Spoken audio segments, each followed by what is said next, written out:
बिस्मिल्लाहिर्रहमानिर्रहीम। अस्सलाम वालेकुम माय यूट्यूब फैमिली। आज मैं आपके साथ जो रेसिपी शेयर कर रही हूँ वो जी बहुत ही मज़े की दाल है, चने की दाल। और ये चने की दाल जो है ये ऐसी बनती है कि ये लीम को भी पीछे छोड़ती है। तो इसके सबसे पहले आपने कुकर में तकरीबन 1 प्याले के करीब घी डालना है और घी को गर्म करना है अच्छे तरीके से।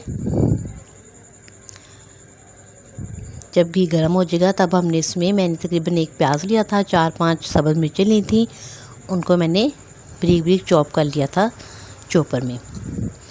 तो जनाब जब घी गर्म हो जाएगा तब हम उसमें वो प्याज और ये देखिए घी तकरीबन गर्म हो गया। तो अब मैं इसमें प्याज और सब्ज़ मिर्च का जो मैंने पेस्ट बनाया था वो ऐड कर दूँगी। ये देखिए ठीक है। तो इसको हम तकरीबन 1 मिनट के लिए फ्राई करेंगे, ज़्यादा नहीं फ्राई करना है, थोड़ा इनको सॉफ्ट ही रखना है प्याज को।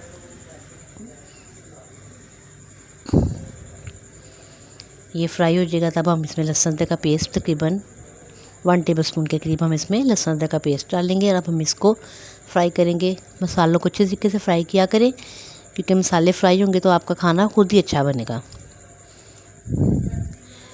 तो इसको फ्राई करने के बाद 1 मिनट हमें लहसुन अदरक के पेस्ट को और प्याज को, सब्ज़ मिर्चों को, इन सबको अच्छे तरीके से घी में फ्राई करना है। तो इसके बाद हमने खुश्क मसाले जो इसमें ऐड होंगे वो भी बहुत सिंपल से मसाले हैं सब के सब। और एक बात याद रखिएगा, दाल को आपने तकरीबन आधा घंटा या 1 घंटा पहले जो है भिगोना है। जितनी अच्छी दाल आपकी भीगी होगी उतनी अच्छी वो मज़े की बनेगी और उसमें एक सॉफ्टनेस और मुलायमत जो होती है ना दाल में वो भी आ जाएगी। अब ये खुश्क मसाले हैं जी, 2 टेबलस्पून के करीब नमक है, 2 टेबलस्पून के करीब रेड चिली है, बाकी जो गरम मसाला, सूखा धनिया और हल्दी है वो 1 टेबलस्पून है। अब हम ये भी इसमें ऐड कर देंगे। अब इसको भी तकरीबन थोड़ा सा फ्राई करेंगे और इसमें हम थोड़ा सा पानी ऐड कर देंगे ताकि जो मसाले हैं हमारे वो जल ना जाए। और नहीं होता है कि मिर्ची वगैरह थोड़ी सी जल जाती हैं, उनका कलर चेंज हो जाता है। आपने डालने के साथ थोड़ा सा पानी डाल के इसको खूब अच्छे तरीके से भूनना है मसाले को। तकरीबन 1 से 2 मिनट हम इसको भूनेंगे। ये देखें, ये बिल्कुल सिंपल सी रेसिपी है दाल की और ये तकरीबन 20 मिनट में मेरी दाल बन के रेडी हो गई थी।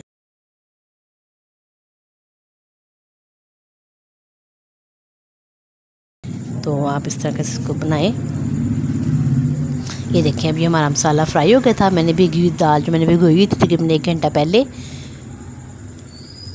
तो वो मैंने इसमें ऐड कर दिया। तो आप पहले ही इतना पानी डाल दें कि जिसमें आपकी दाल जो है वो अच्छे तरीके से गल जाए। तो मैंने इसमें तकरीबन 2 गिलास के करीब पानी डाल के इसको कुकर पे पकाया था। तकरीबन 10 मिनट मैंने इसको कुक किया था। फिर मैंने इसको दोबारा खोल के देखा था। तो अगर कसर हो दाल में यानी कि ना गली हो तो आप दोबारा इसको कुकर लगा सकते हैं, लेकिन मेरी दाल गल गई थी। ये देखिए यहाँ पे मैंने इसको देखा है तो दाल जो है मेरी आलमोस्ट तकरीबन गल गई थी, बिल्कुल सॉफ्ट हो गई थी। तो अगर आपको ज़रूरत पड़े ना इसमें और पानी ऐड करने की तो आप पानी गर्म करके ऐड करके फिर दोबारा कुकर लगाया करें। ठंडा पानी दाल में आपने नहीं डालना, वरना वो फिर अकड़ जाती है। तो अब इस टाइम पे मैंने जो घोटना होता है, जिससे साग वगैरह घोटते हैं या कोई भी चीज़ आपके पास हो, उससे आपने दाल को अच्छे तरीके से थोड़ा थोड़ा सा मैश कर लेना है।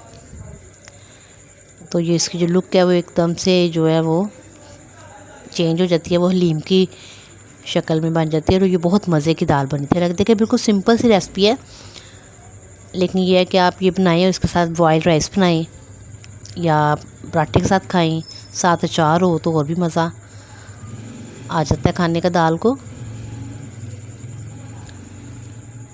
ये देखिए यहाँ मैं इसको अच्छे तरीके से मैश कर रही हूँ दाल को। ज़्यादा भी नहीं मैश करना कि वो बिल्कुल वो बन जाए पेस्ट सा, थोड़ा आपने थिक भी दाल रखनी है बीच में। ये देखिए हमारी दाल बन के रेडी हो गई थी। इसमें मैंने सब्ज़ मिर्चें काट के डाली हैं। तो आप लोग मेरे चैनल को लाइक कीजिए, सब्सक्राइब कीजिए और कमेंट्स कीजिए। आप लोगों का बहुत बहुत शुक्रिया।